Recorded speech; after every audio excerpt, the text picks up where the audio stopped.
ሰላም ጤና ይስጥልን ውድ የህብረት ስራ ማህበራችን ቤተሰቦች ሳምንታዊውን የአሚጎስ ዜና ይዘን ቀርበናል። ከዜናዎቹ ጋር የድል ፍሬ መኳንንት ነኝ። አሚጎስ አባላቱን በተለያዩ የኢንቨስትመንት አማራጮች ላይ እንዲሳተፉ መከረ። አሚጎስ የገንዘብ ቁጠባና ብድር ህብረት ስራ ማህበር ጥቅምት 27 ቀን 2018 በሽሬ ከተማ የሚገኙ 150 አባላትን ሰብስቧል። በስብሰባው ላይም አሚጎስ በሪል ስቴት ግንባታ፣ የፈጠራና የኮንስትራክሽን ስራዎች፣ የከተማ ግብርናና የተለያዩ የኢንቨስትመንት ስራ ላይ መሳተፍ የሚችሉበትን አማራጮች አቅርቧል። በቀረቡት አማራጮች ላይ ተደራጅተው መስራት ለሚፈልጉ አባላት አሚጎስ 50% ብድር እንደሚሰጥ ስብሰባው ላይ ተገልጿል። በተጨማሪም በኢንቨስትመንቱ ዙሪያ ጥናታዊ ጽሑፍ የቀረበ ሲሆን አባላቱ በበኩላቸው የተለያዩ ጥያቄዎችና ሀሳቦችን አንስተዋል። ለተነሱት ሀሳቦችና ጥያቄዎችም በአሚጎስ አመራሮች መልስ ተሰጥቶባቸዋል። በስብሰባው መገባደጃ ላይም አባላቱ በቀረቡላቸው የኢንቨስትመንት አማራጮች ላይ እንደሚሳተፉ ገልጸዋል። ቴክኖሎጂን መሰረት ያደረገ ሱፐርቪዥን መረጃ አሰጣጥና ትንተና ላይ ያተኮረ ስልጠና ተሰጠ።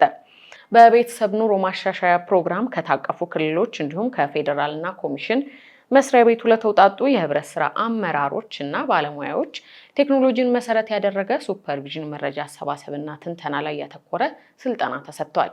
በስልጠናው መክፈቻ የኮሚሽኑ ስራ አመራር ዋና ስራ አስፈጻሚ አቶ ዳሪቡ ቡሴር እንዳሉት ህብረት ስራ ማህበራት ተወዳዳሪ በማድረግ ረገድ በተለይም የፋይናንስ ዘርፉን ቀልጣፋ፣ ተደራሽና ውጤታማ ለማድረግ በርካታ ስራዎች እየሰሩ መሆናቸውን ተናግረዋል።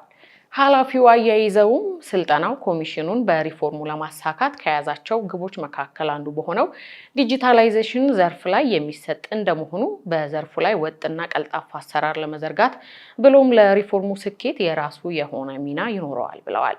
መረጃውን ያገኘነው ከኢትዮጵያ ኮኦፕሬቲቭ ኮሚሽን ነው። ዓለም አቀፉ የህብረት ስራ ኮንፌዴሬሽን ለአሚጎስ የአድናቆት ሽፋን ሰጠ።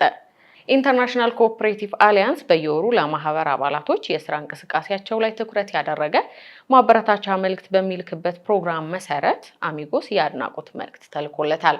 በአድናቆቱ ላይም አሚጎስ የገንዘብ ቁጠባና ብድር ህብረት ስራ ማህበር በአዲስ አበባ፣ ኦሮሚያና ትግራይ 4 አዳዲስ ቅርንጫፎችን በመክፈት የፋይናንስ ተሳትፎን የሚያሳድግ ተጨማሪ ትልቅ እርምጃ ወስዷል። በወርሃ መስከረም 2018 ዓ.ም አዲስ አበባ የሚገኘው የጀሞ 10ኛ ቅርንጫፍ ጨምሮ በተደረጉ ተከታታይ የምረቃ ስነ ስርዓቶች አዳዲስ ቅርንጫፎች የተከፈቱ ሲሆን የኢትዮጵያ ህብረት ስራ ኮሚሽን ኃላፊዎችና የማህበረሰቡ ተወካዮች በፕሮግራሙ ላይ ተገኝተዋል። እስካሁን በተከፈቱ ቅርንጫፎች የአዳማና የአዲግራት የምረቃ ስነ ስርዓቶች ጨምሮ የክልል መሪዎችና ታዋቂ ሰዎች ትኩረት ከመሳብ አልፎ አድናቆቶች እየደረሱት እንደሆነ ያካተተው የኢንተርናሽናል ኮኦፕሬቲቭ አሊያንስ አድናቆት መልእክት በተጨማሪ አሚጎስ የገንዘብ ቁጠባና ብድር ህብረት ስራ ማህበር በሚያደርገው መስፋፋት የኢትዮጵያ የፋይናንስ ስነ ምህዳር ማጠናከሩንና የአካባቢውን ማህበረሰብ ማንቃቱን ቀጥሏል የሚል ሀሳቦች ተነስተውበታል።